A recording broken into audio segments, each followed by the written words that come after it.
పరిస్థితి ఈరోజు మనది. ఓకే అండి, నేను మళ్ళీ వస్తాను. స్వామి గారు గుడ్ మార్నింగ్. గుడ్ మార్నింగ్ అండి. సో విన్నారు కార్తిక్ గారి కమెంట్స్ అన్ని కూడా విన్నారు. అండ్ ఇంకొకటి, నీటి కోసం కాంగ్రెస్ ప్రభుత్వం ఎన్ని ప్రయత్నాలు చేయాలో అన్ని చేస్తుంది. దానికి సంబంధించి కూడా జలశక్తి శాఖ మంత్రితో కూడా మాట్లాడడం జరిగింది. వాళ్ళ నుంచి కూడా కాస్త పాజిటివ్ గానే రెస్పాన్స్ ఉన్నట్టు చెప్తున్నారు. సో ఏంటి బీఆర్ఎస్ ఏమనుకుంటుంది? అండ్ ఇంకొకటి, జిఆర్ఎంబీ సమావేశ ఎజెండా నుంచి గోదావరి బనకచర్ల అంశాలను తొలగించాలని హరీష్ రావు డిమాండ్ చేస్తున్నారు కదా, దానికి సంబంధించిన డీటెయిల్స్ కూడా ఒకసారి చెప్పండి.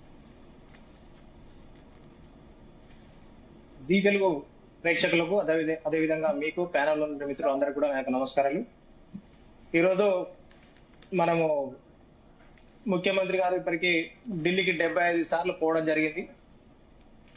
75 పైసలు కూడా ఇక్కడికి తీసుకురాలేకపోయాడని చెప్పేసి మేము తీవ్రంగా తెలియజేస్తా ఉన్నాం. ఇలా ముఖ్యమంత్రి గారు చెప్తా ఉంటాడు, నేను ఢిల్లీకి పోయినా చేతులు ఒప్పుకుంటే ఢిల్లీకి పోవడం, బయటికి ఉత్త చేతులతో బయటికి రావడం ముఖ్యమంత్రి గారికి అలవాటు అయిపోయింది. ఢిల్లీకి పోయినసారి బయటకు వచ్చి ఏం చెప్తాడంటే సానుకూలంగా స్పందించిరు అని చెప్తాడు అంతే. ఆ సానుకూలంగా మాత్రమే స్పందిస్తారు వాళ్ళు. ఈయన సాధించేది మాత్రం ఏముండదు. ఢిల్లీకి 75 సార్లు పోయాడు. అది కాంగ్రెస్ కు మూటలు మోసుకొని పోవడానిక, కేంద్ర మంత్రులుగా కేంద్ర మంత్రులను కలుస్తాడు. రేపు కాంగ్రెస్ హైకమాండ్ పిలుస్తుంది.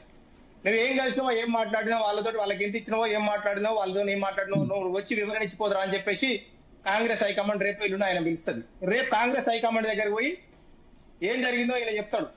అక్కడ జరిగింది, ఇంకా కొన్ని జరగని, కొన్ని చాడీలో వీడిలో ఇక్కడ చెప్తాడు. ఇక్కడ చెప్పిన తర్వాత నువ్వు మా గురించి ఏం చెప్పినావు, కాంగ్రెస్ హైకమాండ్కి ఎంత ఇచ్చినావు, రేపు వచ్చే ఎలక్షన్ లో ఇంకో దాంట్లో ఎంత ఇచ్చినావు అని చెప్పేసి మళ్ళా 2-3 రోజులు ఆగానే బీజేపీ వాళ్ళు మంత్రుల దగ్గరకు, ప్రధానమంత్రికి మళ్ళా పిలుస్తారు, వచ్చి కలిసిపోదురా అని చెప్పేసి. వీళ్ళు అయిపోయిన వాళ్ళ మీద వీళ్ళకు చాడీలు చెప్పడం తప్ప సాధించేది ముఖ్యమంత్రి గారు ఏమీ లేదు. ఎందుకంటే ఈ నుంచి ఆడిపోవడం, చేతులు పూట ఉత్త చేతులతో ఇక్కడికి రావడం. ఇవాళ మనం చూస్తా ఉంటే తెలంగాణకు తీవ్ర అన్యాయం జరిగింది, అన్యాయం జరుగుతుంది. ఇవాళ 7 ప్రాజెక్టులు మన అనుమతి సాధించినటువంటి 7 ప్రాజెక్టులను కూడా రివ్యూ చేయాలని చెప్పేసి జిఆర్ఎంబి ఎజెండాలో పెడితే ముఖ్యమంత్రి గారు కానీ కన్సర్న్ మంత్రి కూడా ఎవరు కూడా ఆ అంశాల పట్ల ఇప్పటి కూడా కళ్ళు తెరవలేదు, స్పందించలే. వారు మన ప్రాజెక్టులను అనుమతులు సాధించిన ప్రాజెక్టులు అందరూ రివ్యూ చేయాలని చెప్పేసి ఏపీ అడుగుతుంటే ఏపీని అనాల్సింది పోయి, ఏపీ మీద మాట్లాడాల్సింది పోయి ఇలా 30 గుర్తు చేస్తున్నటువంటి బీఆర్ఎస్ పార్టీ మీద మాట్లాడమేంది వీళ్ళు ఇప్పుడు వాళ్ళు బనకచర్ల, ఇప్పుడు సముద్రాన్ని నీళ్లు పోతున్నప్పుడు బనకచర్లకు నల్లమల సాగర్ కట్టుకుంటే ఏమైతే, కింది పోయి నీళ్ళు ఉత్తర పోతున్నప్పుడు మనం తీసుకుంటే ఏమైంది అని చెప్పేసి మాట్లాడుతూ ఉంటారు ఏపీ వాళ్ళు.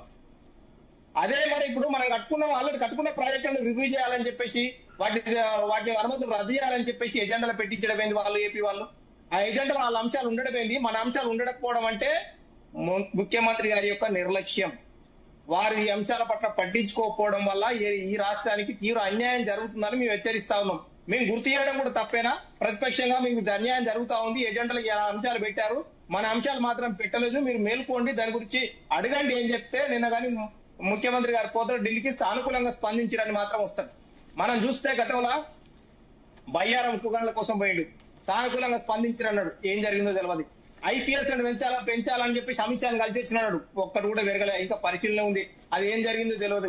ఇక్కడ మన ప్రపంచ స్థాయి గ్లోబల్ సెంటర్ గా ఉన్నది ఎక్స్పోర్ట్ కు, ఐటీ ఎక్స్పోర్ట్స్ కు, మాకు ఇక్కడ ఐఐఎం కావాలని చెప్పేసి విద్యాశాఖ మంత్రి కలిసి వచ్చిండు, కానీ అది కూడా కావాలా. ఏది కావాలని పోదు, బీసీ రిజర్వేషన్ల కోసం ఆర్పాటు చేసిండు, ప్రెసిడెంట్ దాకా పంపించిండు, ఆ రిజర్వేషన్లు తీర్మానం చేసిండు, ఢిల్లీ పోయి ధర్నా కూడా చేసిండు, ఎక్కడ దాకా వచ్చింది అక్కడనే ఉంది. ఏ సమస్య కూడా ఢిల్లీ దాకా పోవడం, సానుకూలంగా స్పందించారని చెప్పడము, తిరిగి రావడం తప్ప ఒక్కడు కూడా సాధించింది ఆయన ఏందో చెప్పమని చెప్పండి. ఇవాళ బనకచర్ల విషయం మన ఎజెండాలో లేదు అని చెప్తే కూడా, ఉన్నదని చెప్తే కూడా లేదు అని పోయిండు. అది ప్రధాన అంశంగా ఉన్నది. ఆంధ్ర నీటిపారుదల శాఖ మంత్రి బయట పెడతా కానీ ఈ ప్రజలకు తెలియలే, ఉన్నదని ఆయన చెప్తే అప్పుడు నోరు మూసుకున్నాడు. ఇంకా ఇన్ని ప్రాజెక్టులకు అన్యాయం జరుగుతుంది, రివ్యూ చేయాలని చెప్పేసి వాళ్ళు అడితే వీళ్ళు కాళేశ్వర కాడికి వస్తారుగా, మీరు చేసింది ఇట్లా చేసిరు, మీరు కూలిపోయిందని చెప్పేసి మాట్లాడడం తప్ప అక్కడ జరుగుతుంది ఏపీ అన్యాయం చేస్తాను ప్రయత్నం చేస్తా ఉన్నది. రివ్యూ మీద ఎందుకు అడుగుతా ఉన్నారు మీరు? ఆల్రెడీ మీరు తీసుకున్న ప్రాజెక్టులకు అనుమతులు వచ్చినాయి, మేము ఆల్రెడీ ప్రాజెక్టులను కంటిన్యూ అవుతున్న ప్రాజెక్టులకు మీరు ఇప్పుడు కొత్తగా రివ్యూ ఎందుకు అడుగుతున్నారు అని చెప్పేసి ఏపీ మీద మాట్లాడాల్సిన ముఖ్యమంత్రి గారు కావచ్చు, నీటిపారుదల శాఖ మంత్రి గారు కావచ్చు, అక్కడ అంశాల గురించి ప్రస్తావించకుండా ఈ వాళ్ళకు అనుమతి లేని ప్రాజెక్టులు ఏం కట్టుకుంటేంది అంటాడు. మనకు అనుమతులు వచ్చిన ప్రాజెక్టులను మనం క్యాన్సిల్ చేస్తే కూడా దాని మీద సపోర్ట్ లేదు. ఇదివరకు గతంలో పాలమూరు రంగారెడ్డి ప్రాజెక్టుకు మోడీ గారు జాతీయ హోదా ఇస్తా అని చెప్పారు. ఉమ్. వీరు కూడా పోయి ఈ మధ్య పోయి జాతీయ హోదా గారికి కావాలని చెప్పేసి ప్రధానమంత్రి గారికి కూడా కలవడం జరిగింది.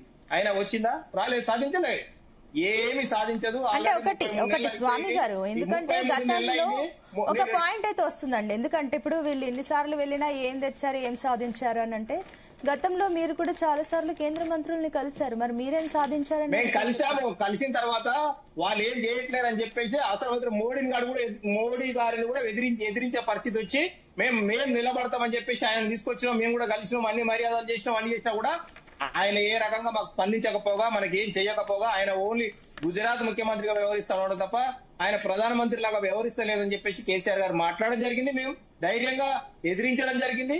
మేమేందో నిరూపించుకుంటాం అని చెప్పేసి అన్ని రాష్ట్రంలో అభివృద్ధిలో అగ్రగామిగా, దేశంలోనే నెంబర్ 1 రాష్ట్రంగా ఇలా ధాన్యాలు వరి పండించడంలో కావచ్చు, ధాన్యాన్ని అదే పంటలు పండించడం కావచ్చు, సాగు విషయంలో కావచ్చు, నీళ్ల విషయంలో కావచ్చు, ఇవాళ ఐటీ ఎక్స్పోర్ట్స్ విషయంలో కావచ్చు, నెంబర్ 1 రాష్ట్రంగా నిలిపి దాదాపుగా 23-24 జాతీయ అవార్డులు కూడా మన గ్రామీణ అభివృద్ధిలో కూడా మనం పర్యావరణం కావచ్చు మేము సాధించడం జరిగింది. అంటే మీరు చెప్పే లెక్క ప్రకారం చూస్తే అప్పట్లో మేము ఎన్ని ప్రయత్నాలు చేసినా వీళ్ళు పట్టించుకోలేదు కాబట్టి మేము ప్రోటోకాల్ ఇవన్నీ గతంలో మీరు పాటించలేదు. ఇప్పుడు కాంగ్రెస్ ప్రభుత్వం అలాగే ఉండాలంటున్నారా? వాళ్ళు కూడా అలాగే ఉండాలంటున్నారా? కాంగ్రెస్ ప్రభుత్వం కేసీఆర్ గారు చేయలేకపోయింది. మేము కలుస్తాం, మా పెద్దన్న మేము కలిసి పనిచేస్తాం, మేము సాధిస్తామని చెప్పారు కదా వాళ్ళు చెప్పారు కదా. మోడీ కేసీఆర్ గారు చేయలేకపోయి మేము చేస్తామని చెప్పారు కదా వాళ్ళు. మరి వాళ్ళు ఎందుకు చేయలేకపోతారు, ఏం సాధించలేకపోతారు? ఇలా బనకచెర్ల నల్లమల్ల సాగర్ నీళ్ళని తరలించకపోయే ప్రయత్నం చేసి ఆ ప్రాజెక్ట్ అనుమతులు తీసుకుంటా కూడా ముఖ్యమంత్రి గారు మౌనంగా ఉన్నారు, ఎందుకు స్పందించట్లేదు? ఇలా వాళ్ళకి ఏం చెప్తారంటే ముఖ్యమంత్రి గారు ఒకసారి పోయి మనము అక్కడ ఆంధ్ర రాజధానికి తెలంగాణ ఫ్యూచర్ సిటీకి రోడ్డు కావాలని అంటారు. అది తెలంగాణ ప్రజలకు అవసరమా, ఆంధ్ర ప్రజలకు అవసరమా? అంటే ముఖ్యమంత్రి గారు ఎవరి ప్రయోజనాల కోసం పనిచేస్తా ఉన్నాడు? ఎవరిని ప్రశ్నించాల్సింది ఇలా బీఆర్ఎస్ పార్టీని, ప్రతిపక్ష పార్టీని తింటా ఉన్నాడు. అక్కడ ఆంధ్ర ప్రభుత్వాన్ని తిట్టాల్సింది, ఆంధ్రప్రదేశ్ కి సంబంధించిన పాలకులను మీద మాట్లాడాల్సింది మాట్లాడకుండా బీఆర్ఎస్ పార్టీ మీద మాట్లాడుతున్నట్టునే ఆయన దురుద్దేశంగా ఇలా ఆయన నేను అక్కడ ఏం వదిలేసినా, నేను ఏమి ఇచ్చినా గురువు భక్తిగా మీరు ఎవరు కూడా పట్టించుకోవద్దు, నన్ను అడగకూడదు అనే యొక్క విపరీతమైన ధోరణితో మాట్లాడుతా ఉన్నాడు ముఖ్యమంత్రి గారు. ఆయన అసహనంతో మాట్లాడుతా ఉన్నాడు, ఏం చేయలేకపోతా ఉన్నాడు, వారిని ఎదిరించలేకపోతా ఉన్నాడు, వీళ్ళకు వాటికి ఇద్దరికి మూటలు సదరలేకపోతా ఉన్నాడు అని చెప్పేసి కూడా మేము ప్రధానంగా ఆరోపణ చేస్తాం. నిజంగా ముఖ్యమంత్రి గారు తెలంగాణ ప్రజల మీద కానీ, తెలంగాణ వనరుల మీద కానీ నిజంగా ఆసక్తి కానీ, ప్రేమ కానీ ఏమైనా ఉన్నట్లయితే ఆయన ఇలా మనం బనకచెర్ల నల్లమల్ల సాగర్ యొక్క ప్రాజెక్టులకు సంబంధించినటువంటి అనుమతులు కూడా ఇవ్వకూడదు అని చెప్పేసి ఆ ఎజెండాలో పెట్టించాలా.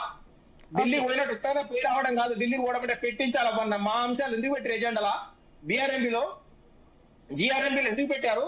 జిఆర్ఎంలో మా అంశాలు ఎందుకు పెట్టలేదు అని చెప్పేసి నిలదీయాల. నిన్న జలశక్తి మంత్రి కలిసి ఏం మాట్లాడినా చెప్పాలి, ప్రెస్ కి చెప్పాలి. ఆయన నేను అడిగిన ఈ అంశాలను ప్రెస్ కు రిలీజ్ చేయమని చెప్పండి. ఓకే అండి, వాటికి సంబంధించి చెప్తారు కార్తిక్ గారు. అంతకంటే ముందు ఎస్ రవికుమార్ గారు, గుడ్ మార్నింగ్. నమస్కారం.